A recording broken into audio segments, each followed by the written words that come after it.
G'day everyone, welcome to the channel. In this video and hopefully new series I'm going to be starting up, I'm just going to be going over my thoughts and opinions regarding my team, the Denver Nuggets. So yeah, don't take the gameplay too serious, it's just for the background really, something to talk over. I'm not a pro or anything at this game. 2K20 obviously not the most enjoyable game, but it's still basketball at the end of the day. But yeah, as you see, it's obviously just a bit of offline triple threat where I'll be using some of my favorite Denver Nuggets. Hopefully I can get the best versions of their cards. At the moment I believe they're the uh, best rated cards of their individual players. So Jamal Murray and Jokic Diamonds and Michael Porter Jr. Ruby. Hopefully they can get another upgrade or two during the season, and I'll try to fork out and spend my MT on a better version of them. But yeah, onto the Denver Nuggets now in the NBA. Now, obviously I'm going to have some bias because they are my opinions, but make sure to leave a comment down below regarding your opinions and your thoughts, just whether you agree, disagree, or just have another interesting take, and obviously dropping a like and subscribing is always appreciated as well. Now, ever since the All-Star break, we've been struggling, I feel like, or actually it was before the All-Star break, ever since I think we made this trade, we've been struggling, and we are 5-4 since the All-Star break and starting to slip in the standings, and that's quite disappointing as Denver now is known for quite a really strong home court advantage. So that's obviously going to be really important in the playoffs. And if we keep slipping, it's going to make it really hard to advance in the playoffs. As you remember last season, we actually ended up playing two 7-game series. One Game 7 in Denver against San Antonio to advance to the Western Conference semi-finals against the Blazers, where we ended up losing in 7 in Denver. So as easy as you could say, we should have won Game 7 against Portland and then made it to the conference finals against Golden State, which I really was hoping would happen because I would have loved to match up against Golden State and just give them that, hopefully give them a better run than the Blazers did, but also just give the players that playoff experience. But you could easily say we could have lost to San Antonio in Game 7 and then we wouldn't have even made the semi-finals, and we would have been a first round and out, and it would have been a big upset and a big hit to the team. So yeah, we're definitely still looking to improve and advance further, so that means obviously getting to the conference finals or hopefully the finals and winning it all, but it seems very far away, especially now in our current form. As I believe one of the problems that we've ran into now is just making an awful trade, in my opinion. At the time I didn't like the trade. The more I think about it and look back, the more I hate it, and that's the trade where we obviously gave up Malik Beasley, Juancho Hernan-Gomez, Vanderbilt, and we ended up getting back Shabazz Napier, Noah Vonleh, Keita Bates-Diop, draft considerations from the Rockets, and Gerald Green, and only to trade Shabazz Napier for Jordan McRae, and then we ended up waiving McRae to sign Troy Daniels, who got waived from the Lakers. And the only one else who's on the team from that trade is Noah Vonleh, I believe. So Keita Bates-Diop, I believe, is no longer on the team. Napier obviously got traded for McRae, who's no longer on the team. Gerald Green, who we waived, and that draft consideration, I don't even know what that is. It's probably like a top 28 protected pick or something ridiculous like that.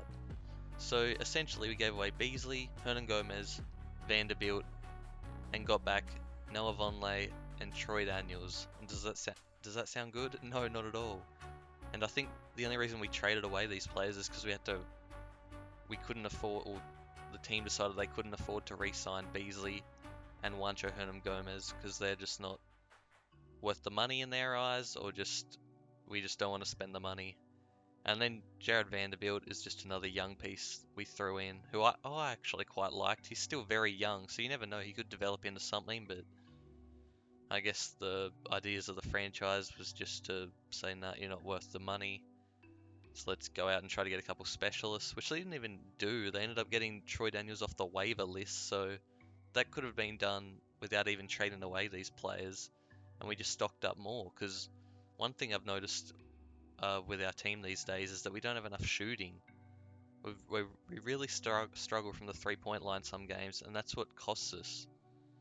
So we're really a hit and miss team. Like, we go and beat teams like the Bucks and the Raptors and like top teams, and then we go and lose Like, we just lost again to Cleveland. We're 0-2 against Cleveland this year. Like, that's ridiculous. That should not be happening. I don't care. I don't care what the reason is. We should not be losing both of our matchups to Cleveland. That's just unacceptable. And then that costs us in the standings, and that'll probably cost us home court advantage. And we'll be playing a game 6 or a game 7, where it could have been at home, but we'll be on the road, and that's what's going to cost us. And for quite still a really young side, it's going to hurt. Yeah, and going back to this lack of shooting, you know who would have given us shooting? Malik Beasley and Juancho Hernangomez. Ever since Beasley's been traded to the Timberwolves, he's been quite on a tear, quite frankly, shooting 48.5% from the field and 43.5% from 3, averaging 22 points a game. And yeah, you could say, oh, he's playing on the Timberwolves, someone's got to score, and you could say that. But he's scoring at just a great efficiency at the moment. And even Juancho Hernangomez has been decent for them, shooting over 40% from 3 as well. So we're not the best shooting team, and then we give away a couple of our best shooters. Like, I just don't understand. And Beasley's probably going to make us regret the decision, because Gary Harris is just having a terrible season this year, and he's getting paid a lot of money, and we've still got him, I think, for a couple more seasons. So if he doesn't turn it around, it's going to look worse and worse as the years go on, because Beasley's probably going to go on and do great things, and Gary Harris looks like he's stunted his growth and doesn't look like to be getting better anytime soon. But yeah, enough about that. Another reason, now this is obviously a hot topic in the Denver community, is Michael Porter Jr. Every Denver fan seems to love him, and Mike Malone seems to just, I don't know if he hates him or if he's just a tough love type of coach, because Michael Porter Jr. has not been playing enough in a lot of people's minds, and I tend to agree, because he just looks like a beast when he's on the court, and obviously he gets taken off because of his lack of defense. I think Mike Malone's even said in interviews before that our team defending has been slacking a lot, and he puts a lot of that blame onto Michael Porter Jr., where he's just one guy, and I get it, you got to make defensive rotations, and if one guy messes up, it messes up the whole team. But Michael Porter Jr. could be a star in this league if he stays healthy, and that's why he fell to us in the draft, because he had health problems. But in games that he's healthy, he should be playing. Like, Mike Malone just seems to have this love for Will Barton, who's playing the most on the team, I believe, where he just shouldn't be, in my opinion. Like, I get it. Like, Will Barton's a good veteran who's obviously been there before, and like, he's done good things, but I just don't think he should be playing the most on the team. Like, Jokic and Murray are the future and are the two best players on the team, in my opinion.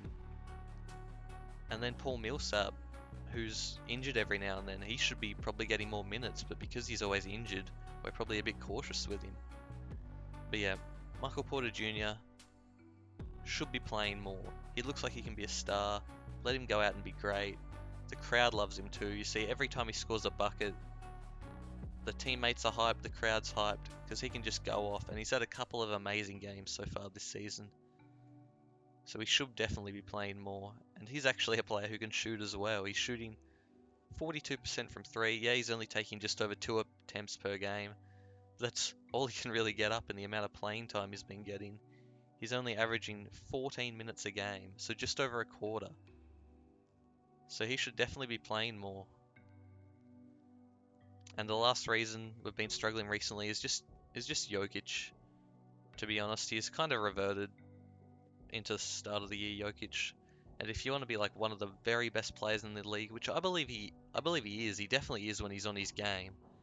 But at the start of the season, he started very slow, and now he's slowing down again in March. Hopefully he revs it up again in April. I've heard people say that we just don't go to him enough, and then in the playoffs we turn it up and he turns into a different animal. We feed him a lot more.